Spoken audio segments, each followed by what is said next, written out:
Olá pessoal, tudo bem? Como vai? Então, dando continuidade à disciplina de Corpo Humano em Movimento 2, nós estamos agora num momento que nós vamos fazer algumas atividades práticas de coleta de dados em biomecânica. Então, nesse caso, nós vamos fazer algumas atividades de coleta de dados em eletromiografia. Então, essa videoaula, ela tem dois objetivos. O primeiro é resgatar as orientações que eu dei a vocês em aula sobre como funcionará a coleta de dados e como funcionou a coleta de dados, uma vez que quando vocês assistirem a essa videoaula, a ideia é que vocês já tenham coletado alguns dados e principalmente como que nós vamos analisar esses dados de eletromiografia, tá bom? Essa videoaula, só reforçando, faz parte dos conteúdos de TICS, Tecnologia da Informação e Comunicação, que contempla aí uma parte da carga horária da nossa disciplina. Então, para este trabalho, o que eu havia planejado aí para vocês? Nós temos o objetivo de realizar uma série de análises cinesiológicas de movimentos da academia. Então, vocês viram em sala de aula que uma das principais ações, um dos principais objetivos da eletromiografia é realmente nos permitir identificar quais são os grupos musculares que de fato estão atuando durante um movimento qualquer. E é muito comum eu ouvir questionamento por parte dos meus alunos a respeito de alguns exercícios de academia. Então, muitas vezes eles querem entender quais musculaturas, teoricamente, são recrutadas durante determinados exercícios de academia. Ou, às vezes, mais do que isso, quais musculaturas são mais recrutadas quando eu realizo pequenas alterações no movimento. Então, no caso aí, eu selecionei sete possíveis grupos, 7 possíveis movimentos que foram separados em grupos que motivam uma análise eletromiográfica. Então, a análise eletromiográfica vai fundamentar a nossa descrição cinesiológica dos movimentos da academia. Então, que movimentos são esses? O pulley com pegada aberta e fechada, eu chamo de pulley, algumas pessoas chamam esse movimento de puxada com pegada aberta e fechada.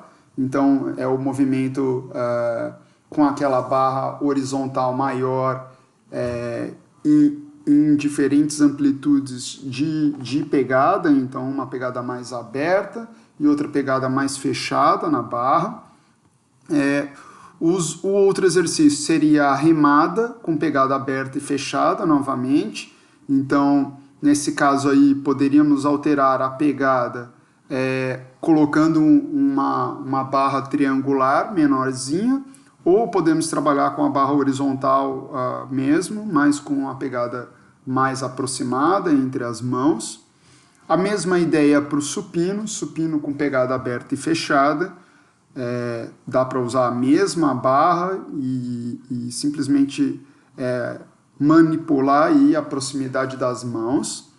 O rosca bíceps com o antebraço em supinação e pronação.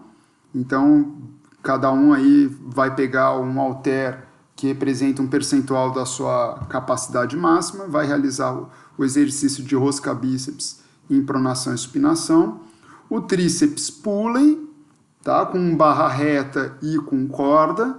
Na impossibilidade de corda, dá para fazer também com aquela barra em V, tá? E aí, 2 exercícios para membros inferiores, o leg press com os pés baixos e com os pés altos. O que eu estou chamando aí com os pés baixos e pés altos? O posicionamento dos pés na plataforma lá do leg press. Em um caso, a gente vai fazer o leg press tradicional, e o outro nós vamos deixar os pés altos. Aí alguns grupos até optaram por colocar os pés juntos, mas bem lá em cima, e outros deixaram no mesmo afastamento de pés, mas com um posicionamento mais para cima na plataforma. do leg press, tá? E o outro exercício é a cadeira ou mesa flexora, forçando a flexão plantar ou não de tornozelos. Então, é justamente isso que nós precisamos saber. O que vai acontecer aí com os grupos musculares que são recrutados durante esses exercícios, nessas pequenas alterações. Basicamente, trata-se do mesmo exercício. Em cada um deles, vocês devem ter realizado com a mesma carga, só que nós realizamos pequenas alterações. Em alguns casos, alterações mais simples e outras um pouco maiores, mas é justamente essa brincadeira que eu quero fazer com vocês. O que será que muda no recrutamento de determinados grupos musculares de um exercício para o outro?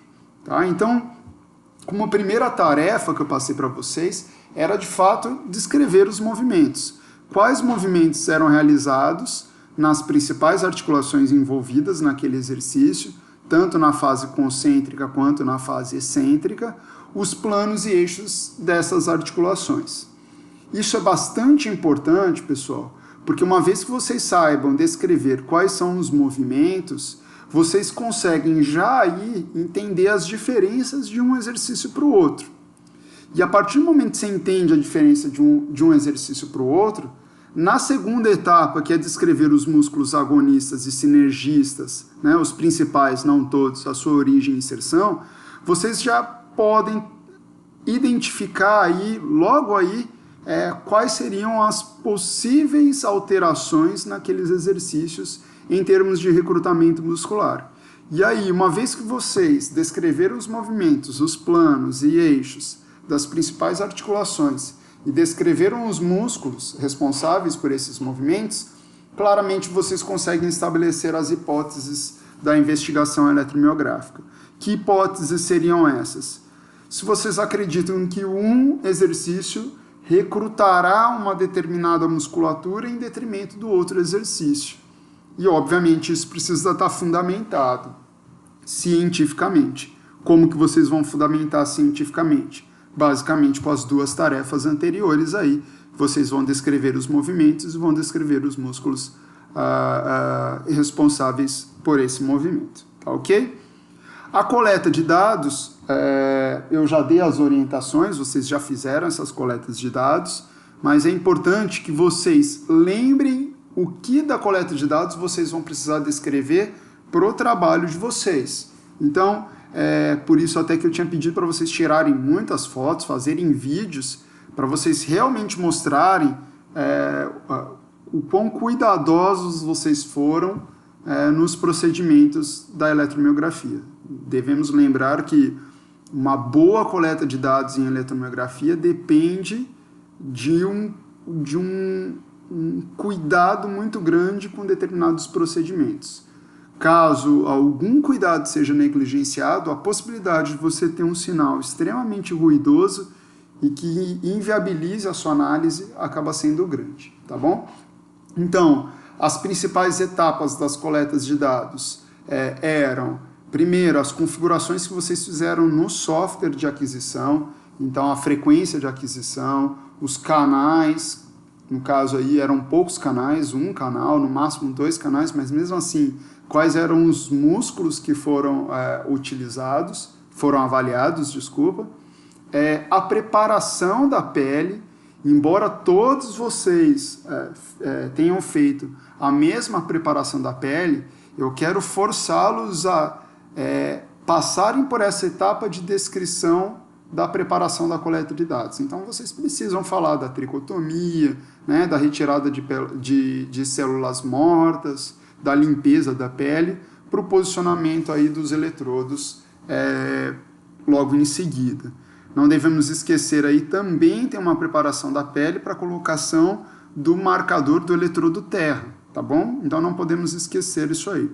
E aí uma parte muito importante dessa descrição é vocês falarem que norma vocês utilizaram para posicionamento dos eletrodos. Então lembrem bem, eu não posso simplesmente colocar esse eletrodo aonde eu quiser no músculo. Existe um procedimento específico.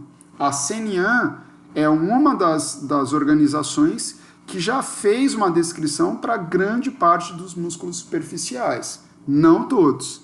Então, se vocês utilizaram alguma norma que não seja da CNAN, vocês precisam colocar, por exemplo, a referência do artigo, a referência que vocês colocaram. Se vocês utilizaram a norma da CNAN, descrevam qual que é a norma, como que foi feito o posicionamento desse eletrodo de acordo com essa organização. Ok? Em seguida, é importante que vocês descrevam o protocolo do exercício. Então, a gente já sabe que são 10 repetições máximas, então é muito importante que vocês peguem uma pessoa treinada e que antes da coleta de dados ali tenha bastante noção de qual que é a carga referente às 10 repetições máximas. E aí, mais importante do que isso, é vocês descreverem como vocês controlaram a velocidade. Vocês controlaram por cronômetro, né, tantos segundos de fase concêntrica, tantos segundos de fase excêntrica. Vocês utilizaram um metrônomo, por exemplo, que é legal, que vai fazendo o barulhinho, e aí, enquanto a pessoa está se exercitando, ela consegue acompanhar pelo barulho. Então, o controle de velocidade é extremamente importante vocês descreverem, uma vez que influencia diretamente nas nossas medidas, nas nossas variáveis. Então, como eu disse, a carga também é importante, vocês escreverem quantos quilogramas teve de carga em cada um dos exercícios, e também o intervalo entre os testes. Então, a ideia para a gente fazer essa comparação é que uma série não interfira na outra. Então, eu não gostaria que o indivíduo chegasse na segunda série já fadigado. Então, garantam aí um intervalo de testes, entre os testes, adequado. Então, isso é importante vocês terem já estabelecido, conforme o que a própria literatura diz, que garanta aí que o indivíduo já teria se recuperado entre uma série e outra. 2 minutos, 3 minutos, 5 minutos, 7 minutos, isso vocês mesmos que vão dizer. Mas esse foi um cuidado que eu pedi para vocês terem durante a coleta de dados.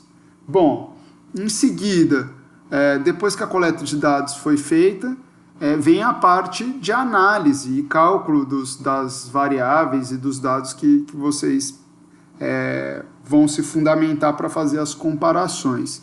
E é logo isso que eu vou explicar mais para frente para vocês a respeito da rotina que eu criei no software Octave, tá, para vocês. Então, basicamente, o que nós fazemos lá na rotina do Octave é filtrar esses dados, algo que eu expliquei em sala de aula. Então, nós precisamos limpar uma parte desses dados de ruídos que não fazem parte do sinal eletromiográfico em si. E depois, o cálculo do RMS em relação à máxima contração. Então, é uma normalização que nós fizemos. Nós calculamos o RMS e também a frequência mediana. O RMS, que é uma medida de amplitude do sinal, e a frequência mediana, como o próprio nome diz, é uma medida no domínio da frequência. Ok? E aí, como vocês vão ter 10 repetições para cada série, o que vocês vão precisar apresentar? Primeiro, uma figura com o sinal eletromiográfico de cada teste, não podendo esquecer as legendas, o que representam o eixo X, o eixo Y e, se possível, um título com o nome do exercício que vocês fizerem e o músculo que foi avaliado. Tudo bem? E aí isso é muito importante vocês entenderem. Nós temos 10 repetições e para cada uma das 10 repetições foi calculado um valor de RMS e um valor de frequência mediana.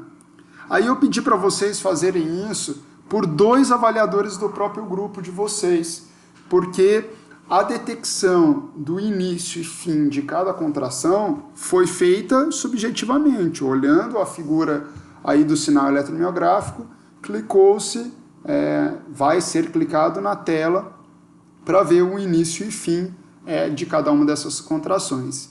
Então, uma vez que possa existir aí diferenças entre os indivíduos na hora de clicar, é importante a gente ter essas duas medidas aí de cada um dos avaliadores.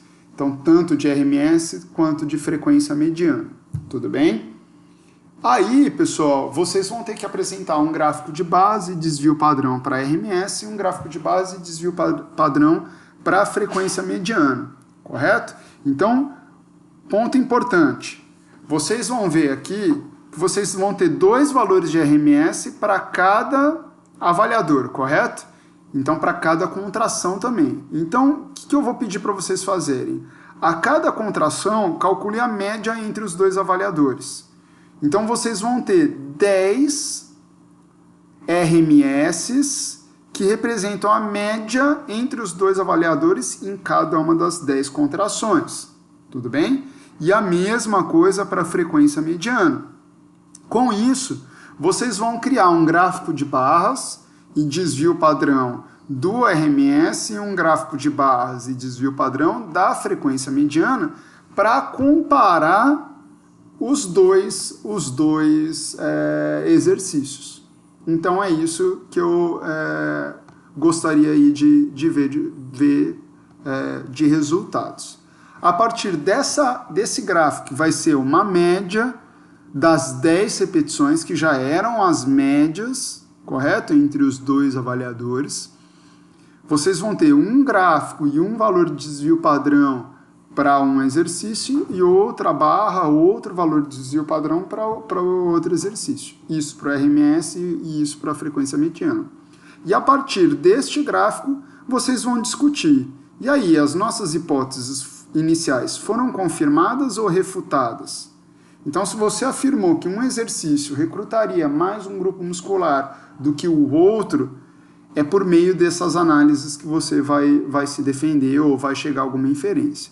É óbvio que nós vamos fazer isso pautado no resultado de apenas um sujeito. Então, é quase que uma brincadeira que nós estamos fazendo a respeito de uma investigação que, obviamente, para ter uma inferência, precisa fazer uma análise estatística, uma análise com um número maior de participantes.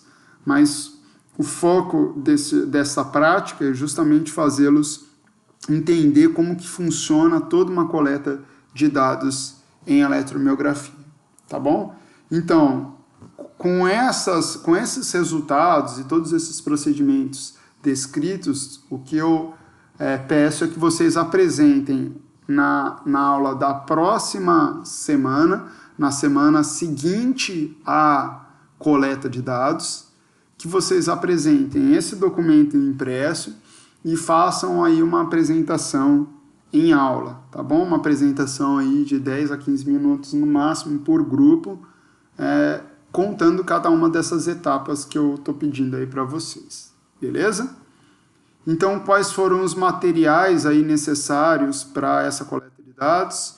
Então, os giletes descartáveis, álcool, algodão, esparadrapo, lixa fina, extensão, filtro de linha, e a brincadeira que eu sempre faço tem que ter fé. Se não tiver fé, todo sinal eletromiográfico corre o risco de vir com fantasma, com ruído. Então, a brincadeira é que tem que vir muito motivado e preparado aí para muitas intervenções, ruídos que podem acontecer na captura desse sinal eletromiográfico.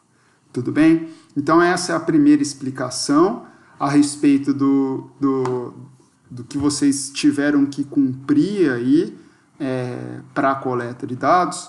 Agora, o que eu gostaria de explicar para vocês é como que funciona o software Octave, tá bom? Então, o software Octave é o software que eu pedi para vocês baixarem, correto? É um software gratuito.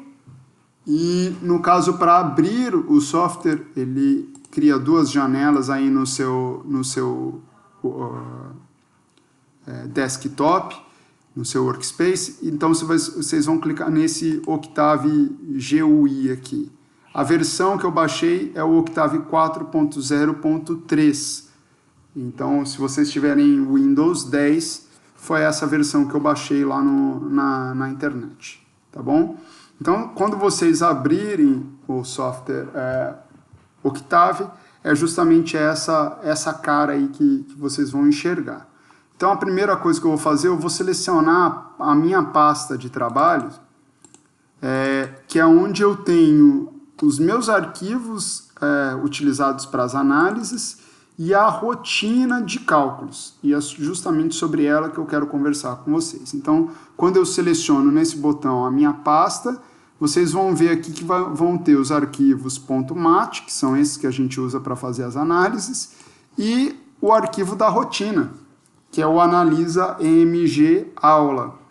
Então, eu vou clicar 2 vezes aqui só para explicar para vocês o que cada uma dessas linhas aqui, que são programações matemáticas, computacionais, representam em termos de processamento e cálculo, tá bom? Então, é uma rotina relativamente grande, como vocês podem ver aí, 239 linhas, e cada uma das linhas tem uma função, tem um cálculo, tá bom? Então, olha só, por se tratar de uma função, toda a função, se vocês lembrarem lá no que vocês tiveram no ensino médio, no ensino fundamental, na parte de matemática, a função nada mais é do que um conjunto de cálculos, que tem um nome, correto? Um conjunto de cálculos, um conjunto de procedimentos, em cima de um argumento de entrada, e a partir disso eu vou ter um ou vários argumentos de saída. Então, aplicando uma série de cálculos dentro de um determinado conjunto de dados, eu tenho como resultado final um conjunto de informações. Então, aqui o que eu quero como resultado final são os meus dados filtrados, os resultados de RMS e os resultados de frequência mediana. Então, esse é o resultado final desta rotina que eu criei em Octave para vocês. Então, vamos lá. O primeiro comando que eu dou aqui é um comando do próprio Octave para carregar uma série de funções para processamento de sinais. Então, quando eu coloco pkg load signal, é que eu estou carregando um pacote chamado signal, que me possibilita fazer uma série de contas que vocês vão ver aqui para baixo. Então, a primeira etapa que eu realizo de cálculo é tentar tirar uma tendência que possa existir nesse sinal eletromiográfico que não represente de fato o meu fenômeno. O que eu quero dizer com isso? Quando nós coletamos dados em eletromiografia, é comum que esse sinal eletromiográfico oscile entre valores positivos e negativos ao redor de 0. Porém, algumas vezes há um determinado ruído no meu sinal e que deixa essa linha base, que seria o 0, um pouquinho mais para cima ou um pouquinho mais para baixo. Existe então uma tendência linear de superestimar ou subestimar o sinal de base. Então, quando eu realizo essa função chamada detrend dos meus dados aqui, é para a gente tirar essa tendência, essa possível tendência de superestimar ou subestimar a linha central, tá bom? Em seguida, eu relembro o software que a frequência de aquisição do meu sinal foi de 2000 Hz, ok? Então, só reforçando, o que representa a frequência de aquisição? A frequência de aquisição é quantas informações por segundo eu capturei daquela atividade elétrica do músculo. Então, não pode confundir frequência de aquisição com frequência de filtragem do sinal. São etapas e procedimentos completamente diferentes. Frequência de aquisição significa que a cada segundo eu coletei 2.000 informações a respeito da atividade eletromiográfica. Tudo bem? E isso foi uma das definições que nós fizemos lá no software antes da coleta de dados acontecer. Em seguida, nós realizamos um filtro desse sinal. Essas duas etapas aqui são os filtros. E o comando que nós usamos para filtrar, primeiro, é o butter, para detectar quais são os parâmetros do filtro.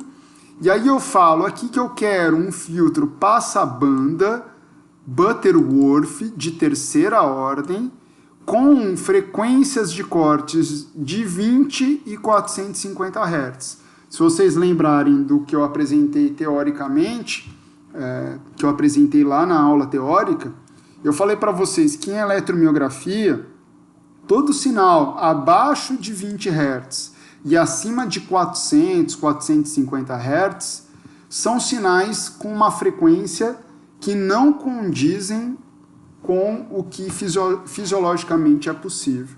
Então, o que nós fazemos? Nós aplicamos um filtro passa-banda. Então, dentro dessa banda de 20 a 450, passa. Fora dessa banda, cai fora. Então, a partir desses parâmetros que nós definimos, nós filtramos esse sinal. Então, eu utilizo esses parâmetros para filtrar o meu sinal inicial. Aí eu peço para o software mostrar esse sinal filtrado e, em seguida, eu peço para ele me habilitar 20 cliques na tela e me apresentar quais são as coordenadas desses 20 cliques na tela. Por quê? Porque quando aparece o gráfico do sinal eletromiográfico, eu vou ter 10 contrações. Então, os 20 cliques representam o início e fim de cada uma dessas contrações. Tudo bem? Então, vocês vão ver que eu defino o início das 10 contrações e o fim das 10 contrações. Então, vejam, o início da primeira contração é o clique 1. O fim da primeira contração é o clique 2. O início da segunda contração é o clique 3. O fim da segunda contração é o clique 4 na tela. E daí por diante. Ok? Ótimo. Aí nós vamos para o cálculo de RMS. Só que é importante. Lembra que eu comentei em aula que nós precisamos normalizar os dados. Então, neste caso, nós normalizamos todos os dados, todas as contrações, pelo máximo valor absoluto. E aí multiplico por 100, porque isso vira um percentual. Então, eu pego daquele sinal eletromiográfico, identifico qual que é o máximo absoluto e divido cada valor da minha série temporal aqui por esse valor máximo. Tudo bem? RMS, se vocês lembrarem da aula também, root mean square, raiz quadrada da média dos valores ao quadrado. Raiz quadrada, SQRT, da média dos meus valores elevado ao quadrado. É assim que a gente coloca em programação, no caso do Octave. Chapeuzinho 2, estou elevando ao quadrado. Então, nós vamos ter aqui um RMS para cada uma das 10 contrações. E aí vem a parte do cálculo da frequência mediana. Para simplificar a compreensão de vocês. O que é essa frequência mediana? Então, se vocês se lembrarem, o que nós fizemos na análise de dados no domínio da frequência é o seguinte, pessoal. Então, nós temos um sinal eletromiográfico que é composto por uma série ou uma infinidade de outras séries temporais, cada uma com as suas respectivas amplitudes e frequências. Então, por exemplo, esse gráfico aqui, ele tem uma onda de grande amplitude e baixa frequência, que é o que vocês estão vendo aqui, uma onda de 1 Hz e grande amplitude, uma onda de 3 Hz em amplitude moderada e uma outra onda pequenininha, só que numa frequência muito maior, de 5 Hz. Então, o que nós fazemos para fazer o cálculo da frequência mediana, a primeira etapa é justamente essa. A gente decompõe esse sinal em um gráfico que é a amplitude do sinal pela frequência. Então, é um gráfico semelhante a esse aqui. O que vocês estão vendo nesse gráfico? Uma medida de potência desse sinal em função da frequência, correto? Então, vocês conseguem ver quais são as frequências que têm maiores potências. Quando eu falo de frequência mediana, é importante vocês entenderem qual que é o conceito de integral de uma curva. Então, toda vez que eu falar para vocês que nós calculamos a integral de uma curva, vocês devem entender que a integral de uma curva nada mais é do que a área abaixo dessa curva. Então, toda vez que nós pegamos a área abaixo dessa curva, de uma variável em função da outra, nós estamos calculando a integral. Então, no caso dessa frequência aqui, desse espectro de potência em função da frequência, calcular a integral dessa curva é calcular a área embaixo deste gráfico. Então, por exemplo, imagino que eu represente isso para vocês da seguinte maneira. Vou tentar fazer aqui pelo Paint, né? Nem sei se vai funcionar, mas é como se a gente estivesse querendo calcular a área embaixo desse gráfico aqui. Então, por exemplo, isso daqui, ó. Isso aqui é o que representa a integral deste gráfico. Quando eu falo para vocês de frequência mediana, pessoal, a frequência mediana é a frequência que divide esta área embaixo do gráfico em duas metades. Então, imagine que a gente ficasse calculando toda a área desse gráfico e traçasse aí uma linha no local onde esse gráfico, essa área, tem valores iguais tanto para o lado esquerdo quanto para o lado direito. Por exemplo, aqui. Então, é como se eu estivesse falando para vocês que esta área aqui embaixo do gráfico é igual a esta. O local que representa essa divisão aqui no eixo X, que é o de frequência, é o que nós chamamos de frequência mediana. Logo, se esse sinal tem grandes amplitudes em altas frequências, a frequência mediana vai se deslocar para a direita. Se esse sinal tem grandes amplitudes em baixas frequências, essa frequência mediana vai se deslocar para a esquerda. Tudo bem? Então, esse é o conceito de integral da curva e o conceito de frequência mediana num gráfico de espectro de potência em função aí da minha frequência, correto? Então, o que essa rotina do Octave faz? Primeiro, esses comandos estão associados à transformação desse sinal no domínio da frequência, ou seja, aquele sinal que está amplitude em função do tempo, ele se transforma agora para um sinal associando a amplitude em função da frequência. E aí essa força total é o cálculo da integral dessa curva. Então, o que eu estou fazendo aqui nessa força total, pela função TRAPS, é uma função de integral trapezoidal, essa força total é o que eu acabei de explicar para vocês. É toda essa área embaixo do gráfico, essa área amarela. E aí as etapas abaixo são as etapas para identificar qual que é o momento que a minha área atinge 50% dessa força total. Quando eu identifico o momento que essa área atinge 50% do meu sinal, é o que ele está representado aqui pela frequência mediana. Então eu vou pegando cada fatiazinha dessa área e vou calculando a área acumulada. Até chegar uma hora que ele fala, olha, atinge 50% dessa área total.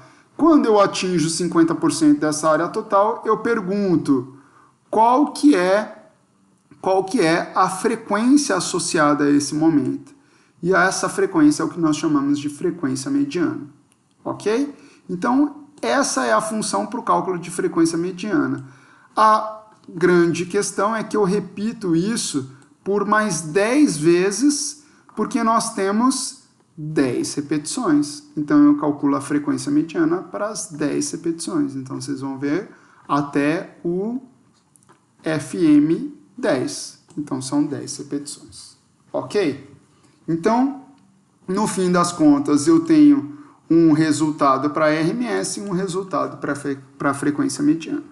Bom, explicada o que essa rotina representa, vamos lá, como é que vocês vão rodar essa análise? Então, novamente, quando vocês abrirem o Octave, a primeira coisa que vocês vão fazer vai ser clicar nesse botão, selecionar a pasta onde se encontram os dados e esta rotina chamada analisa EMG_aula, ok? Primeira coisa que vocês vão fazer, carregar os seus dados. Carregar os dados é fácil, é só clicar 2 vezes em cima desses dados. Eu vou escolher aqui esse conjunto de dados do Misael, que foi um dos meninos de uma das turmas que fez a prática com a gente, do rosca em posição supinada do antebraço. Então é pegar o arquivo .mat e clicar 2 vezes aqui. Os dados estão nesse data aqui. Então é aqui que eu tenho o sinal eletromiográfico da minha tentativa lá durante a sala, o exercício de rosca direta na sala de aula. Tudo bem? Beleza. O que eu vou fazer agora? Abram a rotina, cliquem 2 vezes nessa rotina, selecionem aqui a primeira linha sem o function, selecionem ela inteira, deem um Ctrl C, copiar. E aí voltem para a janela de comando de dados, deem um Ctrl V e vocês vão substituir esse dados 1 aí por data. Lembra que eu falei para vocês? Quando vocês clicam 2 vezes no arquivo, vocês carregam os dados aqui como data. E ao fazer isso, vocês podem apertar Enter. Apertando Enter, vocês vão ver o sinal eletromiográfico, as 10 contrações aqui.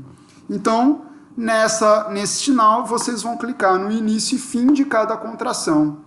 Então, eu vou clicar aqui, primeiro clique, segundo clique, terceiro, quarto, quinto, sexto, sétimo, oitavo, nono, décimo, 11º, 12º, 13º, 14º, 15º, 16º, 17º, 18º, 19º e 20º clique. Então são 20 cliques porque nós temos 10 contrações. Tudo bem? Feito isso, ao encerrar, se não deu nada errado na rotina, vocês vão ver essas 2 setinhas e o botãozinho piscando novamente. Os nossos resultados estão aqui, ó. Então, resultados RMS e resultados frequência mediana. Se vocês clicarem com o botão direito, resultados RMS, e depois clicarem em DISP, vocês vão ver os 10 valores aqui. O que representam esses 10 valores? Lembrem-se, nós normalizamos as amplitudes. Então, 15,44 representa que a primeira contração eu tive um RMS de 15,44% em relação ao máximo valor eletromiográfico. Isso para a segunda contração, terceira, quarta e daí por diante. A frequência mediana, vocês disponibilizam da mesma maneira. Cliquem com o direito, cliquem em DISP e aí vocês vão ter para as 10 contrações. O que representam esses valores? A frequência mediana em Hz, ou seja, da primeira contração nós temos 66 Hz, na segunda contração 68 Hz e daí por diante. Essas são as 2 variáveis que vocês vão utilizar para fazer as inferências a respeito das hipóteses que vocês criaram. Gerou ou não gerou o resultado esperado? É justamente isso que vocês vão discutir. Tudo bem? Na descrição desse vídeo, vocês podem ver um link do YouTube também, que mostra uma possibilidade de se fazer gráficos com média e desvio padrão no Excel. Então, se vocês tiverem dificuldades para criar esses gráficos, eu recomendo aí que vocês deem uma olhada neste tutorialzinho no YouTube. Tá bom? Muito obrigado, estou à disposição para tirarem dúvidas e espero que a gente tenha uma discussão bastante interessante quando vocês trouxerem os resultados dessas comparações. Tá bom? Muito obrigado e até mais.